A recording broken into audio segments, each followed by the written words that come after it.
Hello, and welcome to tonight's journey into the fascinating world of consciousness. I'm so glad you've joined me as we explore one of the most profound mysteries of human existence. Tonight, we'll be traveling through the rich landscape of philosophical thought about consciousness, what it means to be aware, to have experiences, to be you. This exploration is designed to both stimulate your mind with fascinating concepts and gradually help you relax into a peaceful sleep. So find a comfortable position, let your body sink into your bed, and allow your breathing to find its natural rhythm. Our journey tonight will take us from ancient philosophical ideas about the mind and soul through the scientific revolution and Enlightenment thinking into modern philosophical debates, and finally, to contemporary theories that blend philosophy with neuroscience and physics. Along the way, we'll meet brilliant thinkers who have dedicated their lives to understanding this fundamental aspect of being human. Whether you stay with me for the entire journey or drift peacefully to sleep somewhere along the way, know that these ideas will be here waiting for you whenever you wish to return to them.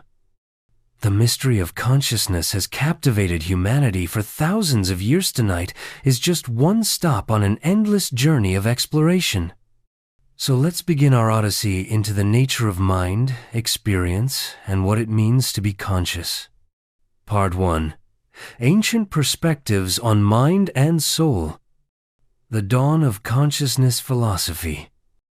Long before modern science and philosophy as we know it today, ancient civilizations around the world developed sophisticated understandings of mind, awareness, and what we now call consciousness. Let's start our journey in ancient India, where some of the earliest and most profound explorations of consciousness were undertaken. In the Upanishads, dating back to around 800 BCE, we find the concept of Atman, the eternal self or soul that constitutes our true essence. This wasn't merely a religious concept, but a philosophical attempt to understand the nature of our awareness.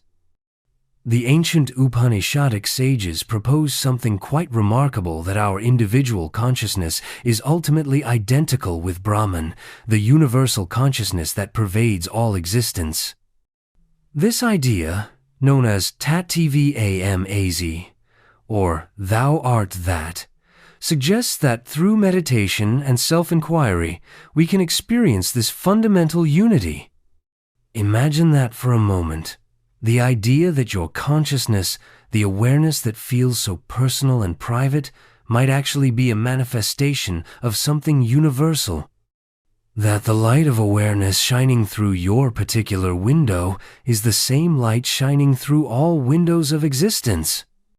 In ancient China, philosophers like Zhuangzi contemplated the nature of consciousness through beautiful metaphors and thought experiments. Perhaps you've heard of his famous butterfly dream. Zhuangzi dreamed he was a butterfly, forgetting he was Zhuangzi. Upon waking, he wondered, "Am I Zhuangzi who dreamed of being a butterfly, or a butterfly now dreaming I am Zhuangzi?" This elegant paradox raises profound questions about the nature of consciousness and identity that still resonate today. What is the relationship between our conscious awareness and our sense of self? How do we know our waking consciousness is more real than our dream consciousness? Let these ancient questions float through your mind. There's no need to solve them. Just appreciate their beauty and mystery as they pass through your awareness. Moving westward to ancient Greece, we encounter Plato's famous allegory of the cave, a powerful metaphor for consciousness and reality. Plato asks us to imagine prisoners chained in a cave, able to see only shadows projected on the wall before them. These shadows, cast by objects passing behind them, are mistaken by the prisoners for reality itself.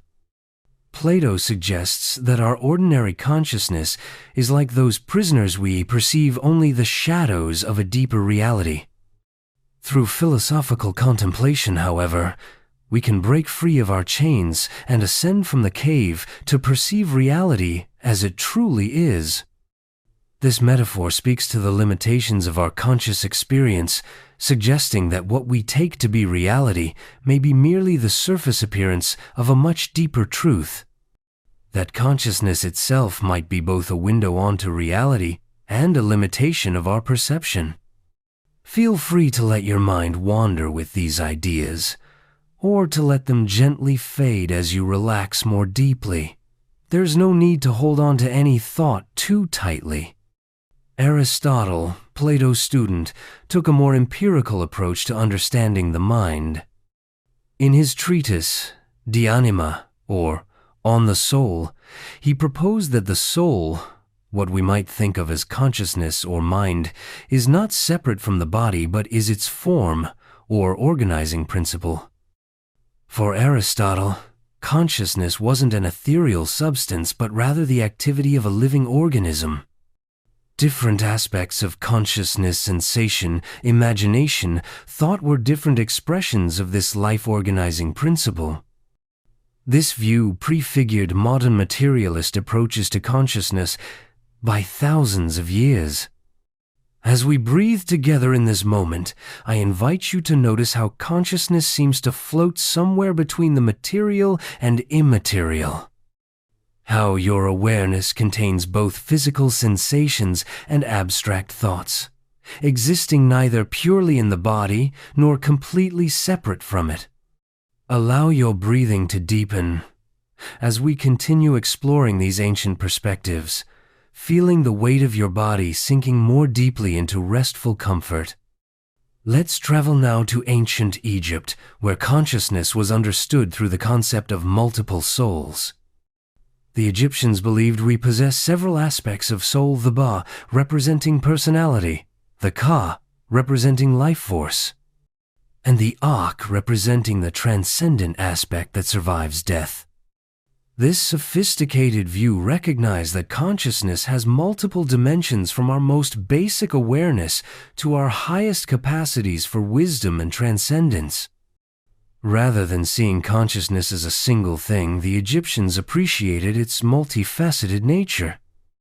In Mesopotamia, ancient thinkers developed complex ideas about consciousness as influenced by both bodily states and external spiritual forces.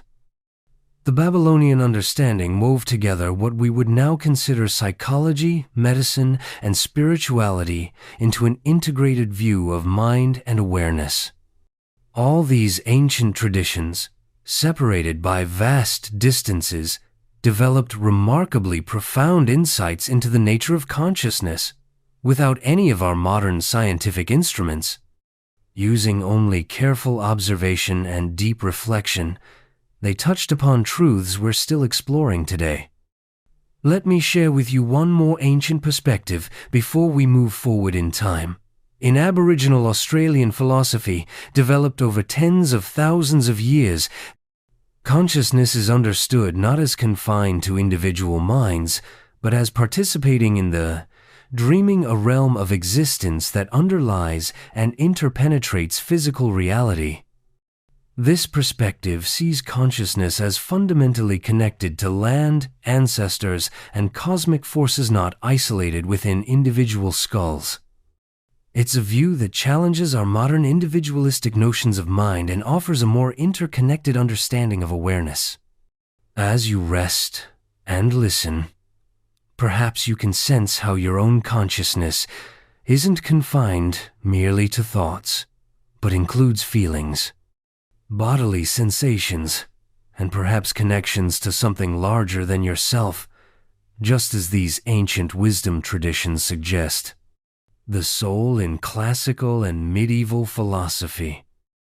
Let's continue our journey by exploring how classical and medieval philosophers built upon these ancient foundations. In late antiquity, Plotinus developed what came to be known as Neoplatonism, a philosophical system that understood consciousness as emanating from the One, a transcendent source of all being. For Plotinus, our individual consciousness is a reflection of this higher reality, and through contemplation we can ascend toward reunion with this source. Imagine consciousness as a ray of light, tracing back to its luminous source, each individual awareness connected to an ultimate wellspring of consciousness itself. During the medieval period, Islamic philosophers made crucial contributions to understanding consciousness. Avicenna, Ibn Sina, conducted what might be called the first philosophical thought experiment about consciousness with his flying man hypothesis. He asked us to imagine a person created suddenly in mid-air, floating with limbs spread so they don't touch their body and with no sensory input. Would such a person be aware of anything? Avicenna argued they would still be aware of their own existence, revealing that self-consciousness is more fundamental than bodily awareness. Al-Ghazali and Averroes engaged in famous debates about whether consciousness survives bodily death and whether there is one universal intellect or many individual minds, questions that still animate consciousness studies today. These medieval thinkers, writing by candlelight in distant centuries, wrestled with the same mysteries that still perplex us: the relationship between mind and body, the nature of self-awareness, whether consciousness is material or transcendent. In the Western Christian tradition, Thomas Aquinas integrated Aristotelian philosophy with Christian theology, proposing that the soul is the form of the body, giving it organization and life, yet is also capable of existing independently. This nuanced position attempted to honor both the embodied nature of consciousness and its seemingly transcendent qualities. Throughout the East, traditions continued to evolve as well. In Buddhist philosophy, particularly in Yogacara or consciousness-only schools, consciousness was understood as layered from surface awareness to deeper storehouse consciousness, alaya vijnana, that contains all potentials and memories. As you rest here, perhaps noticing the different layers of your own awareness, from immediate sensations to deeper feelings, to background awareness itself, just as these ancient contemplatives described. These rich philosophical traditions from around the world offer us multiple perspectives on the mystery of consciousness. They remind us that the questions we're exploring tonight have beckoned to curious minds throughout human history, across every culture and continent. Let yourself drift with these ancient ideas.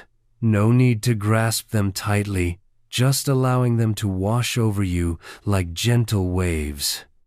As we prepare to move forward in our journey, Part 2: Mind, Body Problems, and the Scientific Revolution. Descartes and the Birth of Modern Consciousness Philosophy. As we move into the modern era, we encounter one of the most influential figures in the philosophy of consciousness, René Descartes. In the 17th century, Descartes established a framework for thinking about consciousness that still shapes our discussions today. In his famous Cogito ergo sum, I think, therefore I am, Descartes identified consciousness as the one thing we cannot doubt. Even if everything else were an illusion created by a deceiving demon, the very fact that I am aware that I am doubting proves that there must be an I who doubts. This simple but profound insight places consciousness at the center of our understanding of reality, making our own awareness the foundation of all other knowledge, the one island of certainty in a sea of doubt. But Descartes went further, proposing what we now call substance dualism, the view that mind and body are fundamentally different kinds of things. For Descartes, the physical world, including our bodies, is extended in space and operates mechanically, While consciousness is a non-physical substance that doesn't take up space and operates through reason and will. This created what has become known as the mind-body problem. How can a non-physical mind interact with a physical body? If they are completely different kinds of things, what could possibly mediate between them? As you rest and listen, you might notice this apparent division in your own experience between the physical sensations of your body and the seemingly non-physical nature of your thoughts floating through awareness like clouds across the sky. Descartes proposed that the pineal gland in the brain was the point of interaction between mind and body, a solution few found satisfying. But his framing of the problem has proven enormously influential, setting the stage for centuries of debate about the relationship between consciousness and the physical world. Following in Descartes' wake, philosophers took diverse approaches to this fundamental problem.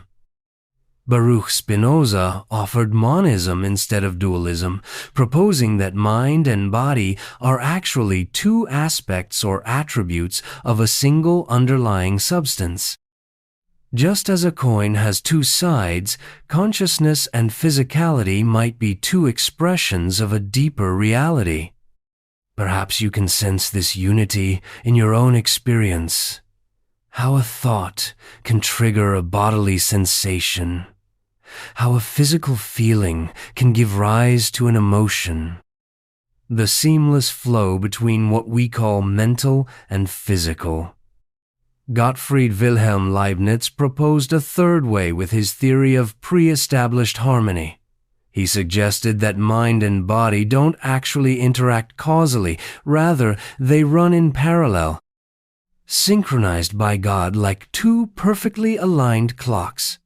This elegant solution preserved both the distinctness of mind and body and their apparent coordination. As your body grows heavier and your thoughts perhaps begin to drift, notice how consciousness itself seems to change, moving gradually toward the threshold of sleep, yet remaining aware of this very process. Empiricism and idealism. Competing visions. As the Enlightenment progressed, new approaches to consciousness emerged. The British empiricists John Locke, George Berkeley, and David Humesh shifted focus from the substance of consciousness to its contents and operations. Locke proposed that the mind begins as a blank slate, or tabula rasa, with conscious experience built up from sensory impressions. He distinguished between primary qualities that exist in objects themselves, like shape and solidity, and secondary qualities that exist only in consciousness, like color and taste. This distinction raises fascinating questions about the relationship between consciousness and reality. How much of our conscious experience reveals the world as it actually is, and how much is constructed by our minds? Even now, as you perceive this voice, feel the weight of your body. Notice ambient sounds. Your consciousness is actively constructing your experience. Selecting, interpreting, assembling these sensations into your unique subjective world. Berkeley took empiricism in a radical direction with his idealism, arguing that physical objects are nothing more than collections of sensory ideas in consciousness. His famous dictum, "Es est percipi," to be is to be perceived, suggests that nothing exists outside of consciousness. What we call matter is really just a pattern of experiences in minds. While this view might initially seem counterintuitive, Berkeley argued it's actually simpler than believing in an external material world that somehow produces experiences in consciousness, a process no one could explain. Berkeley's view invites us to consider, what if consciousness isn't something in the world, but rather the world is something in consciousness? A profound reversal of our usual thinking. David Hume pushed empiricism further by analyzing consciousness into atomic impressions and ideas. Looking inward, Hume argued, we never encounter a substantial self, only a series of perceptions, memories, and feelings flowing one after another. The sense of having a permanent self might be an illusion created by the association of these mental contents. If you turn your attention inward right now, what do you actually find? Sensations, thoughts, feelings, constantly changing. Where in this flowing stream is the solid self we assume to be there? As the Enlightenment continued, Immanuel Kant developed what he called transcendental idealism, a sophisticated attempt to reconcile empiricism and rationalism. Kant proposed that while our knowledge begins with experience, the mind actively structures that experience according to built-in categories like space, time, and causality. For Kant, consciousness doesn't passively receive impressions of a pre-existing reality. Rather, it actively constructs the world we experience according to its own rules. We never experience things as they are in themselves, only as they appear to us through the lens of consciousness. This suggests something quite remarkable, that space and time themselves, which seem so objectively real, might actually be features of consciousness rather than external reality, frameworks that consciousness uses to organize experience. Kant's insight was revolutionary. Instead of asking how consciousness fits into the objective world, he suggested we need to ask how the objective world fits into consciousness. This Copernican revolution in philosophy placed consciousness at the center of our understanding of reality. As you rest here, perhaps drifting toward sleep, notice how your consciousness creates a world of experience, a private universe of sensation and thought, structured according to its own principles. The rise of scientific psychology. As we move into the 19th century, the study of consciousness began to take a more scientific turn. Wilhelm Wundt established the first psychology laboratory in Leipzig in 1879, developing a method called introspection for the systematic study of conscious experience. Wundt and his students attempted to analyze consciousness into its basic element sensations, feelings, and images much as chemists had analyzed matter into elements. This approach, called structuralism, sought to understand consciousness by breaking it down into its constituent parts. Even now, you might explore your own consciousness in this way, noticing how your experience contains visual impressions, sounds, bodily sensations, emotional tones, thoughts, all woven together into the fabric of awareness. William James, often called the father of American psychology, took a different approach. In his monumental work, The Principles of Psychology, James emphasized the dynamic, flowing nature of consciousness, what he famously called the stream of consciousness. For James, consciousness couldn't be properly understood by breaking it into static elements Rather, it was inherently temporal and continuously changing, with each moment flowing into the next. He noted how consciousness seems to have a focus and a fringe areas of greater and lesser attention, and how it selectively attends to some aspects of experience while ignoring others. If you observe your own awareness right now, you might notice this stream-like quality, how thoughts and sensations arise, linger briefly, and dissolve, making way for new elements of experience in endless succession. James also developed influential ideas about the self, distinguishing between the I, consciousness as subject, and the me, consciousness as object. He proposed that our sense of personal identity is constructed from memories, bodily feelings, and social relationships rather than being a substantial entity.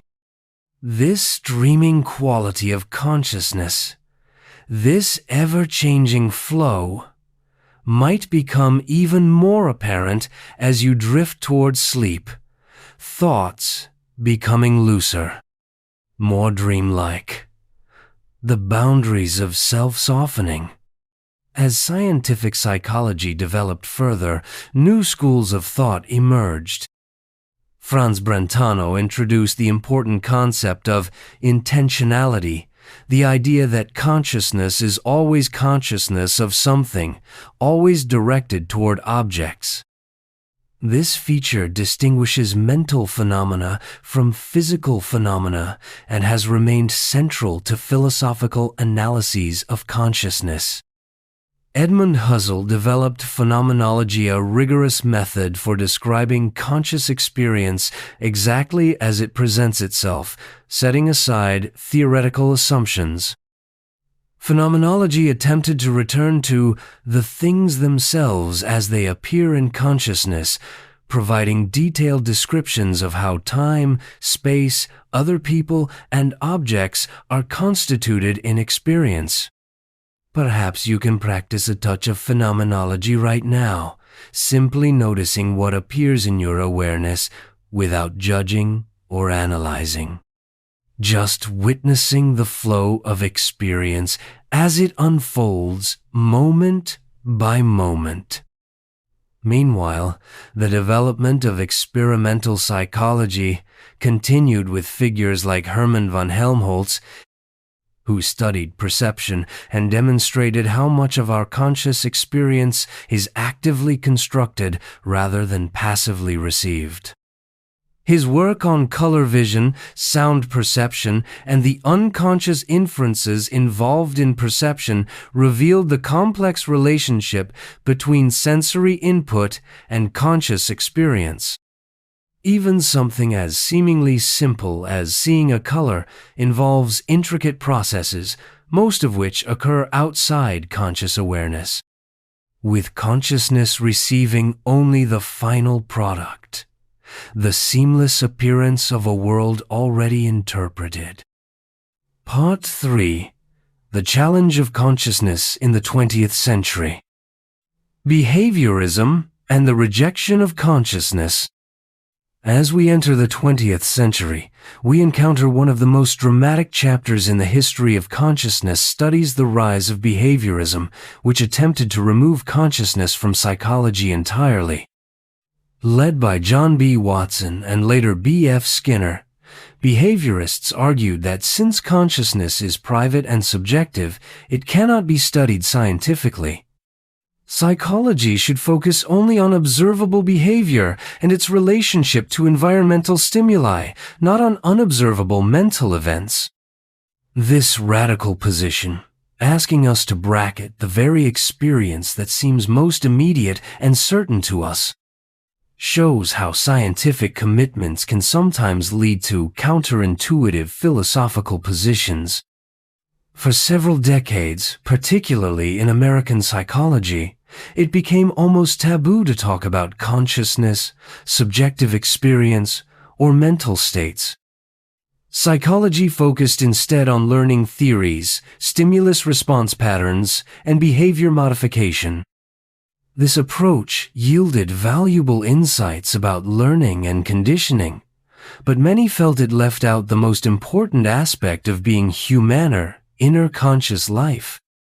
After all, what is the significance of behavior if not understood in relation to the conscious experiences of fear, desire, belief, and intention that seem to motivate it? As you rest here, notice how central consciousness is to everything you value, how the quality of your experiences matters immensely, regardless of external behaviors. How your inner life is not merely epiphenomenal but essential. The cognitive revolution and the return to mind. By the mid-20th century, psychology began to change again with the cognitive revolution. Inspired partly by the development of computers and artificial intelligence, psychologists and neuroscientists began to study mental processes again, though initially in terms of information processing rather than subjective experience. Figures like Noam Chomsky, Jerome Bruner, and George Miller developed cognitive models that treated the mind as a complex system for processing information. Consciousness was gradually reintroduced to scientific psychology, though often in computational terms rather than experiential ones. This shift reminds us that science moves not in a straight line, but through phases and revolutions, sometimes returning to questions it had abandoned, seeing them with fresh eyes and new conceptual tools. The cognitive revolution opened the door for consciousness to return as a legitimate scientific topic, though full recognition of the centrality of subjective experience would come later. This period saw the development of cognitive neuroscience, which began mapping relationships between brain activity and mental processes. Even as your own consciousness may be growing dimmer as sleep approaches, scientists around the world are using advanced technologies to study how brains like yours give rise to the very awareness you're experiencing now. Phenomenology and existentialism, the continental approach. While English-speaking analytic philosophy and scientific psychology often struggled with consciousness during the mid-20th century, continental European philosophy placed it front and center. Phenomenologists like Maurice Merleau-Ponty developed rich descriptions of embodied consciousness show our awareness is shaped by our existence as bodily beings in the world. In his Phenomenology of Perception, Merleau-Ponty showed how perception is not a passive reception of data, but an active engagement with our environment through our bodies. You might notice this embodied quality of consciousness right now, how your awareness includes not just thoughts, but the feeling of your body on the bed, the subtle movements of your breathing, sensations that anchor consciousness in physicality. Martin Heidegger, though he avoided the term consciousness, developed profound analyses of human existence as being in the world, always already engaged with a meaningful environment rather than standing apart from it as a detached observer. For Heidegger, we are not primarily thinking subjects confronting objects, but beings whose existence involves care and concern about our projects and possibilities. Existentialist philosophers like Jean-Paul Sartre and Simone de Beauvoir emphasized the freedom and responsibility inherent in human consciousness. Sartre's distinction between being in itself, unconscious existence, and being for itself, conscious existence, highlighted how consciousness involves both awareness of objects and awareness of itself.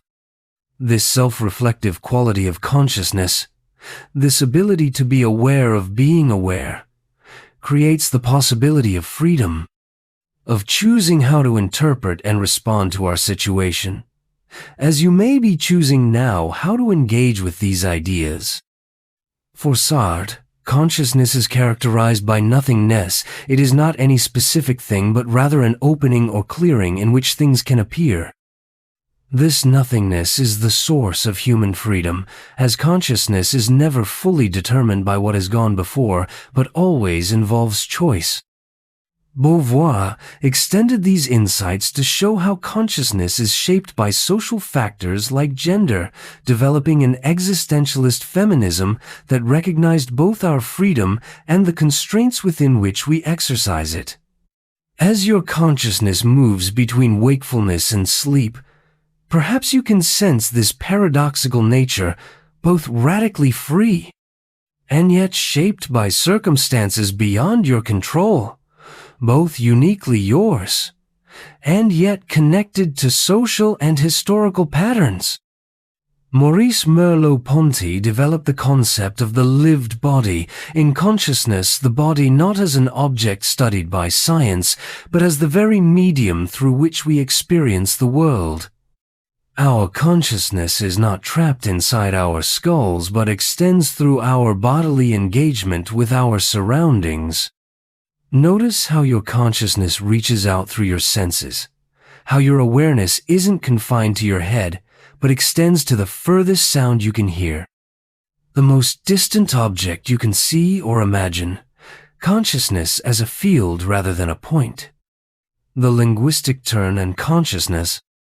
Another important development in 20th century thinking about consciousness came with the linguistic turn in philosophia focus on how language shapes understanding. Ludwig Wittgenstein, in his later work, challenged the idea that consciousness is a private inner realm accessible only to introspection. He argued that what we call consciousness is inseparable from the public language games in which mental concepts are embedded.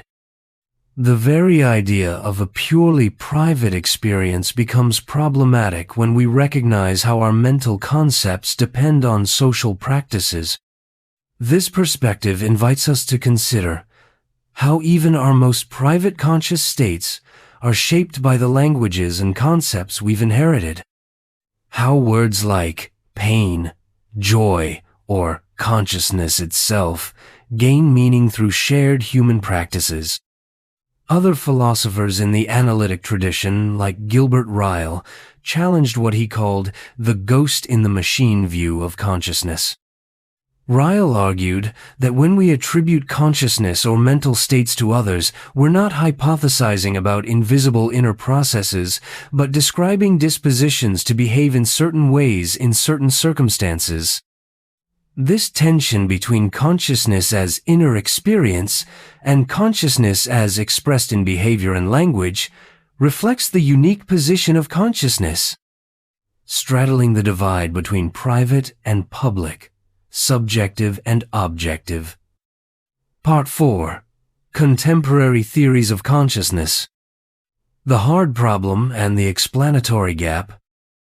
As we move closer to our own time, we encounter what philosopher David Chalmers famously called the hard problem of consciousness in the 1990s.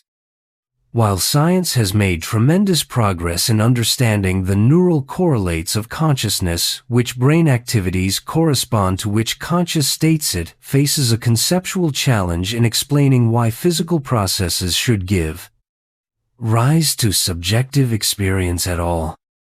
This is the mystery at the heart of consciousness. How does the electrochemical activity of neurons somehow become the felt quality of experience? How do physical processes in the brain become the taste of chocolate, the smell of roses, the feeling of joy, the color blue?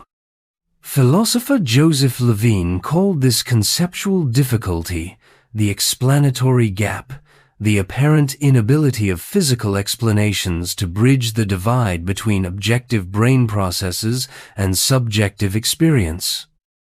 No matter how detailed our understanding of the brain becomes, it seems something is left out: the first-person, subjective, qualitative nature of consciousness itself. Even as you rest here, hovering perhaps between wakefulness and sleep, you are living this mystery, being this mystery, as physical processes somehow translate into the irreducible simplicity of awareness itself. This challenge has inspired diverse approaches to consciousness in contemporary philosophy and science. Some have embraced physicalist accounts that attempt to close the explanatory gap, while others have explored more radical alternatives that question our fundamental assumptions about the physical world and consciousness. Let's explore some of these approaches. As your consciousness continues its natural rhythm, perhaps growing more diffuse and dreamlike, or maintaining a thread of attentive awareness, wherever you are is perfect. Physicalist approaches to consciousness. Many contemporary philosophers and scientists maintain that consciousness must ultimately be explainable in physical terms, even if we haven't yet discovered the right conceptual framework. Daniel Dennett has proposed what he calls heterophenomenology, a third-person approach to studying consciousness that takes first-person reports seriously while interpreting them within a physicalist framework. Dennett suggests that what we call consciousness may be a kind of user illusion, similar to the desktop interface on a computer that simplifies underlying processes into useful representations.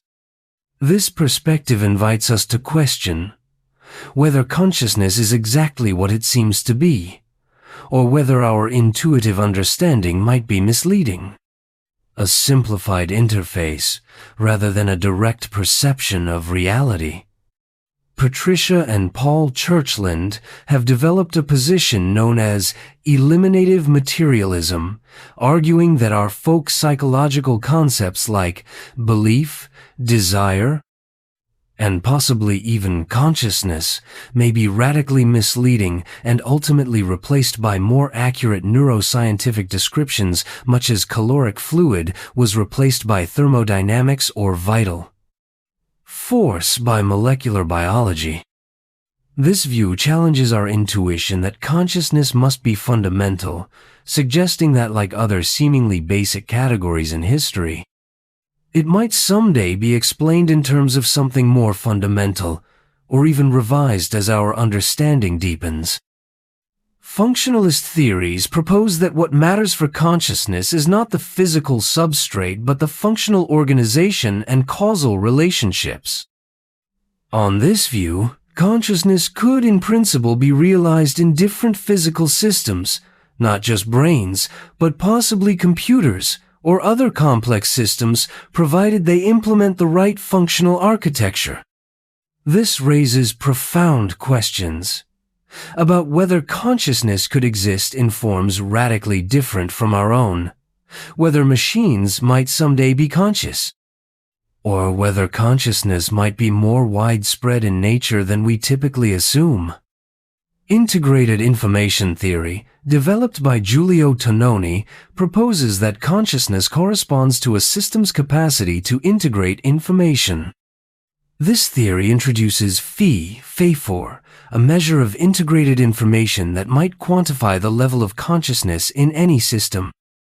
The theory suggests consciousness might exist to varying degrees across nature, from human brains, high Pfeiffer, to simple organisms, low Pfeiffer. Perhaps consciousness isn't an all-or-nothing property, but comes in degrees from the rich integrated awareness we experience, to simpler forms that might exist in other creatures, or even in systems we don't typically consider conscious. Non-physicalist approaches. Not all contemporary philosophers accept that consciousness can be fully explained in physical terms. Some have developed non-physicalist alternatives that take the irreducibility of consciousness seriously. David Chalmers has proposed a form of property dualism, the view that conscious properties are fundamental features of reality, not reducible to physical properties. Just as physics includes fundamental properties like mass, charge, and space-time, a complete theory of reality might need to include consciousness as a basic feature. What if consciousness goes all the way down? What if awareness isn't something that emerged at some point in cosmic history, but has always been there in some form? A fundamental aspect of reality, alongside the physical. Thomas Nagel, in his famous paper, What Is It Like to Be a Bat?, argued that consciousness has an essentially subjective character that cannot be captured by objective scientific descriptions. There is something it is like to be a conscious organism, and this subjective character seems to elude third-person scientific accounts. Even now, there is something it is like to be you, a qualitative feel to your experience, whether drifting towards sleep or resting in awareness. This what it is likeness is the very essence of consciousness. Galen Strawson has developed a position called realistic monism or real materialism, arguing that physical reality must include experiential properties at a fundamental level. Rather than trying to derive consciousness from non-conscious elements, Strawson suggests that the physical world itself must have experiential aspects of you, sometimes called panpsychism. This ancient idea, finding new life in contemporary philosophy, suggests that consciousness may not be confined to brains, but might be a basic feature of reality, perhaps in forms very different from human consciousness, but consciousness nonetheless. Philip Goff has developed a position called cosmopsychism, suggesting that rather than consciousness existing in many separate entities, there might be one cosmic consciousness of which our individual consciousnesses are aspects or fragments. This view turns traditional panpsychism on its head, starting with the whole rather than the parts. As you rest here, you might contemplate this possibility, that your consciousness is not isolated, but connected to a larger awareness, perhaps in ways that transcend our ordinary understanding of separation and individuality. Mystical and contemplative perspectives. Throughout history, contemplative and mystical traditions have developed sophisticated first-person methods for exploring consciousness directly. These approaches often suggest that our ordinary waking consciousness is just one of many possible states, and that through meditation, contemplation, or other practices, consciousness can be transformed in profound ways. These traditions invite us to consider that consciousness can be cultivated and developed just as physical abilities can, and that expanding consciousness might be as natural as physical growth, though requiring different kinds of practice. Many contemplative traditions describe states of non-dual awareness, in which the usual subject-object structure of consciousness falls away, revealing a more fundamental unity. These experiences suggest that our ordinary dualistic consciousness dividing the world into me and not me might be a constructed state rather than consciousness in its most basic form.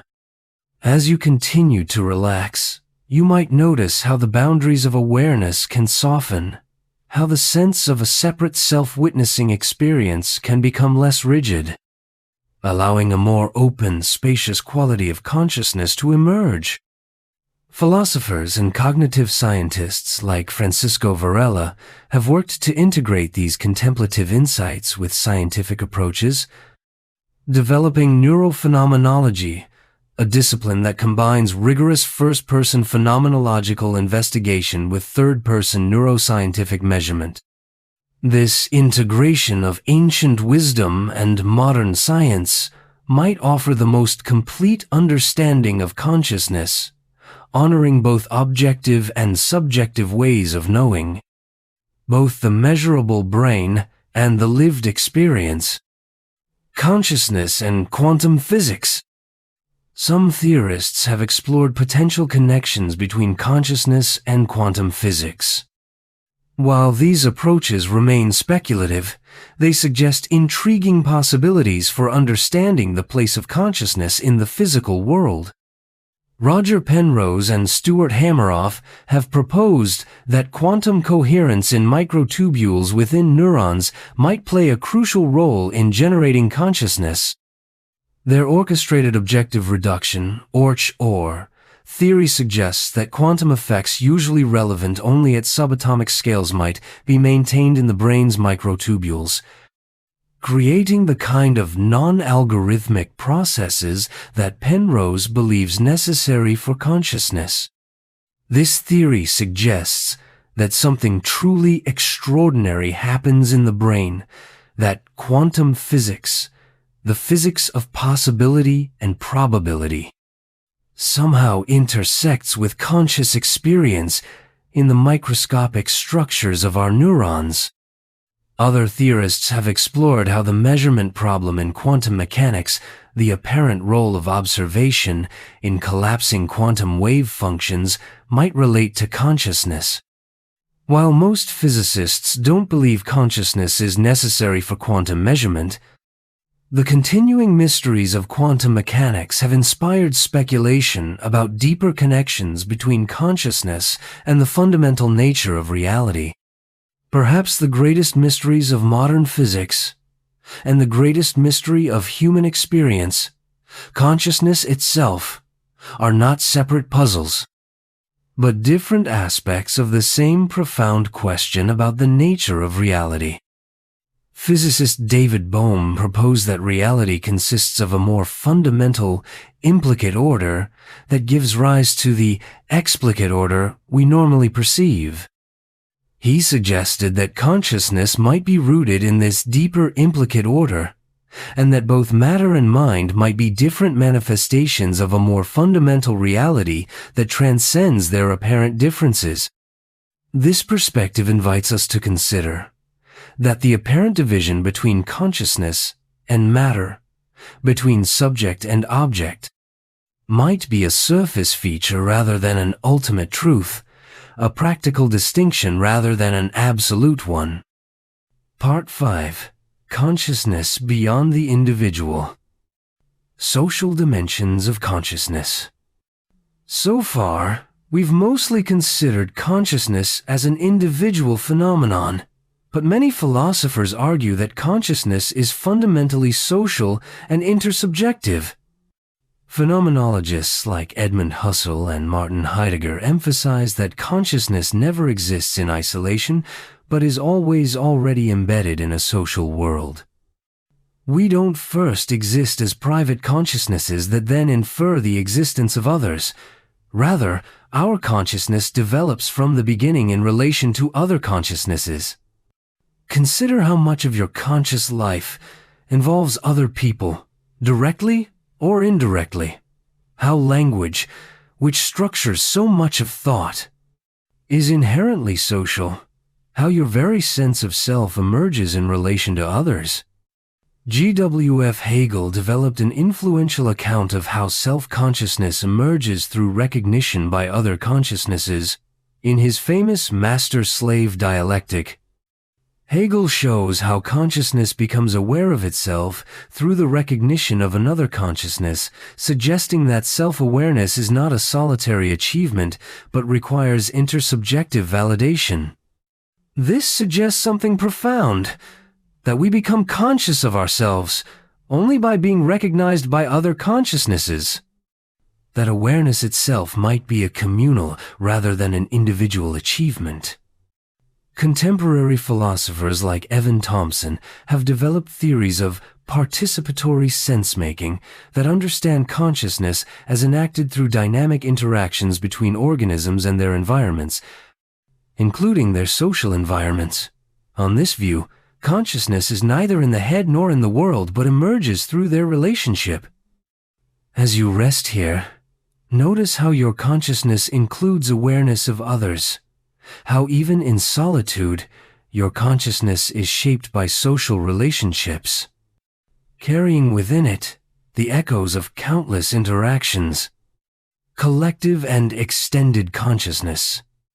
Some philosophers and cognitive scientists have proposed that consciousness might extend beyond the individual brain in various ways. Andy Clark and David Chalmers developed the theory of the extended mind, arguing that cognitive processes and perhaps consciousness itself can extend into the environment through our use of tools, technologies, and social systems. On this view, a notebook or smartphone might become literally part of our cognitive system when we use it in certain ways. Think of how your consciousness flows into and through your devices, how your memories reside in photographs, your knowledge in books and digital archives, your intentions in calendars and to-do lists, consciousness extending beyond the boundaries of skin and skull. Pierre Teilhard de Chardin proposed a more radical vision of collective consciousness with his concept of the noosphere, a global layer of consciousness emerging from the interconnection of human minds. First through culture and language, and increasingly through technology. He envisioned humanity evolving toward an omega point of unified consciousness. As humanity becomes more interconnected, through digital networks and shared knowledge, are we perhaps witnessing the emergence of something like a global consciousness? Not erasing individual consciousness, but creating new dimensions of awareness that transcend the individual. Contemporary discussions of collective intelligence and hive minds explore how groups of individuals can manifest forms of intelligence and awareness that transcend individual capacities. From ant colonies to human organizations to the global internet, collective systems can process information and respond to environments in ways that suggest forms of distributed consciousness. This perspective invites us to consider that consciousness might exist at multiple scales, from cellular awareness to individual consciousness to collective consciousness, nested levels of sentience and responsiveness. Consciousness in non-human animals. The question of consciousness in non-human animals has gained increasing attention in recent decades as we've developed a deeper understanding of animal cognition and neuroscience. Thomas Nagel's famous question, "What is it like to be a bat?" invites us to consider that many non-human animals likely have forms of consciousness radically different from our own. A bat navigating by echolocation, an octopus with distributed neural processing in its tentacles, or a migratory bird sensing Earth's magnetic field each may have conscious experiences we can barely imagine. These diverse forms of animal consciousness remind us of the variety of ways awareness can manifest, how consciousness adapts to different ecological niches, expressing itself through different sensory modalities and cognitive styles. The Cambridge Declaration on Consciousness, signed by a group of prominent neuroscientists in 2012, affirmed that non-human animals possess consciousness and sentience. The declaration stated that the weight of evidence indicates that humans are not unique in possessing the neurological substrates that generate consciousness and that many non-human animals, including all mammals and birds, possess these neurological substrates. This scientific recognition of animal consciousness represents a significant shift in our understanding, acknowledging that the light of awareness shines through many eyes, not just human ones, that consciousness is a phenomenon shared across species boundaries. Peter Singer and other animal ethicists have argued that the capacity for consciousness and suffering, rather than human-specific cognitive abilities, should be the basis for moral consideration. If consciousness involves the capacity to suffer and flourish, then our ethical frameworks should account for the consciousness of non-human animals. This ethical dimension of consciousness studies reminds us that the philosophy of mind isn't merely abstract, but has profound implications for how we treat other beings, whose conscious experiences may differ from ours but are no less real. Artificial consciousness.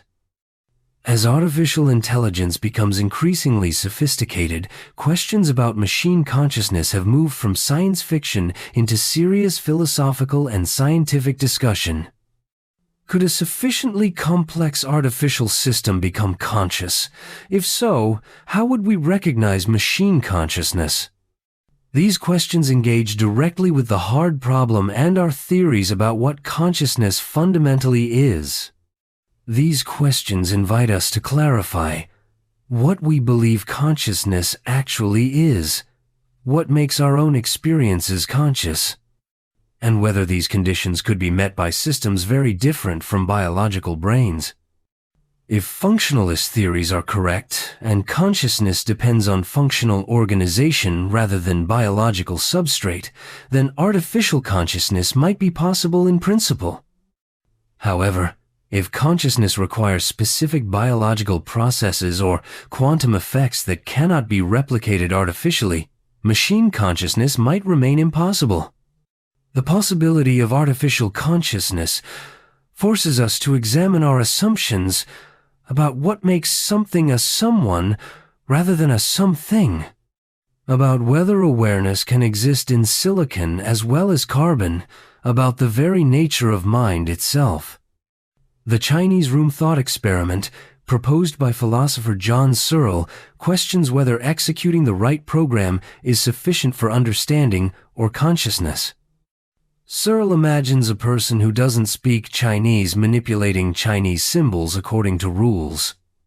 From outside, it appears the room understands Chinese, but the person inside is merely following syntax without semantics.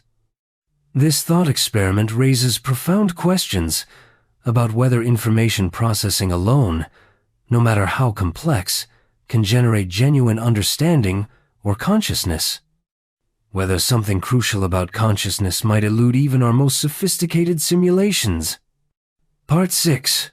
Consciousness in Cultural and Historical Context. Evolving conceptions of consciousness. Our understanding of consciousness has not remained static across history, but has evolved with changing cultural, technological, and scientific contexts. Julian Jaynes controversially proposed in his book, The Origin of Consciousness and the Breakdown of the Bicameral Mind, that consciousness, as we know, introspective self-awareness emerged relatively recently in human history, perhaps as late as 3,000 years ago. Before that, Jaynes suggested, humans experience thoughts as external voices, interpreted as gods or ancestors. This radical theory, whether or not we accept it fully, reminds us that consciousness might not be a static phenomenon, but something that changes over historical time, shaped by culture and technology as much as by biology. Ian McGilchrist has explored how different modes of attention associated with left and right brain hemispheres create different forms of consciousness. He argues that Western culture has increasingly privileged left hemisphere modes of attention-focused, analytical, decontextualized at the expense of right hemisphere modes that are holistic, embodied, and contextual. This perspective suggests that consciousness isn't monolithic, but contains different modes or styles, ways of attending to the world that highlight different aspects, creating distinct forms of awareness, each with its own strengths and limitations. Media theorist Marshall McLuhan famously proposed that communication technologies shape consciousness in profound ways. From oral culture to writing, to print, to electronic media, each technological shift reorganizes our sensory hierarchy and cognitive patterns, creating new forms of awareness and obscuring others. Consider how your own consciousness has been shaped by the technologies you use, how digital media may create patterns of attention different from reading books, how consciousness adapts to each new medium, reorganizing itself around new forms of experience. Consciousness across cultures. Different cultural traditions have developed diverse understandings of consciousness, often emphasizing aspects overlooked in contemporary Western discussions. In many indigenous traditions worldwide, consciousness is understood as extending throughout the natural world, not just in humans and animals, but in plants, rivers, mountains, and entire ecosystems. These animistic perspectives see consciousness or sentience as a fundamental feature of the world rather than a rare exception. These indigenous understandings invite us to consider whether our modern Western view that consciousness is rare and confined to brains might itself be a cultural construction, one way of seeing among many possibilities. In Buddhist traditions, especially in Yogacara or mind-only schools, consciousness is analyzed into 8 distinct types, including sense consciousnesses, mental consciousness, afflicted consciousness, and storehouse consciousness. This nuanced taxonomy recognizes different aspects of awareness that Western theories often lump together. Such detailed analyses from contemplative traditions, developed through centuries of first-person investigation, offer valuable perspectives that complement scientific approaches. Maps of consciousness drawn from direct experience. In Taoist philosophy, especially in the concept of Wu Wei or non-doing, consciousness is understood not primarily as a tool for representation and control, but as a capacity for harmonious, effortless engagement with the natural flow of events. This suggests a form of consciousness beyond goal-directed thought, characterized by spontaneity and natural responsiveness. This perspective invites us to consider forms of consciousness beyond thinking and problem-solving, states of flow and spontaneity, where awareness is present but not effortful, responding to life directly without the mediation of concepts. Altered states of consciousness. Our understanding of consciousness has been enriched by the study of altered states conditions in which normal waking consciousness is temporarily modified. William James argued in The Varieties of Religious Experience that mystical states reveal aspects of consciousness typically overlooked in ordinary experience. These states characterized by ineffability, noetic quality, transiency, and passivity suggest that normal waking consciousness is just one mode of awareness among many possibilities.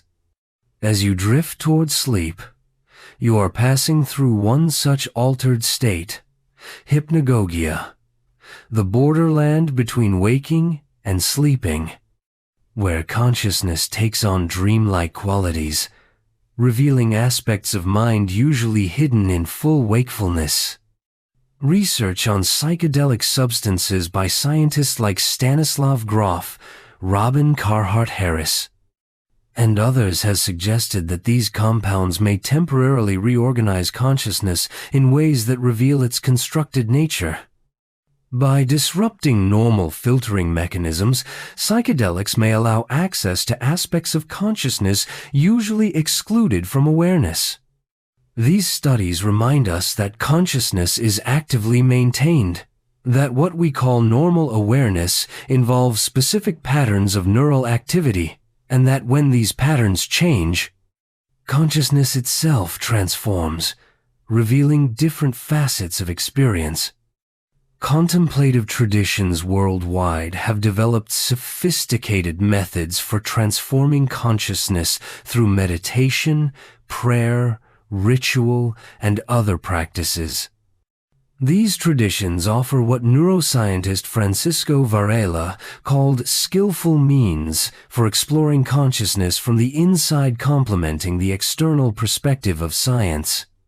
Even as you rest here, you might notice how your consciousness naturally shifts between focused attention, open awareness, hypnagogic imagery, perhaps approaching the threshold of sleep, each state revealing different aspects of mind's potential. The future of consciousness studies.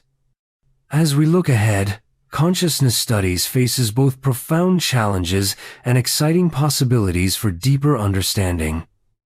The integration of first-person and third-person approaches, combining rigorous phenomenological investigation with advanced neuroscience, offers the possibility of a more complete science of consciousness that honors both Prince Saya. objective and subjective perspectives. This integration might heal the divide between explaining consciousness and understanding it, bringing together the external view of science and the internal view of lived experience into a more comprehensive approach. Advances in neuroimaging and other technologies are creating new windows into the neural correlates of consciousness, allowing us to map relationships between brain activity and subjective experience with increasing precision. These tools may help us understand how different aspects of consciousness relate to different brain networks and processes.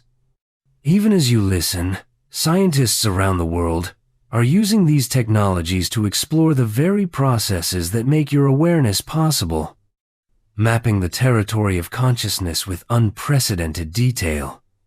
The development of new theoretical frameworks that can bridge physicalist and phenomenological approaches theories like integrated information theory, predictive processing, and other offers the possibility of conceptual breakthroughs that might help address the hard problem more effectively.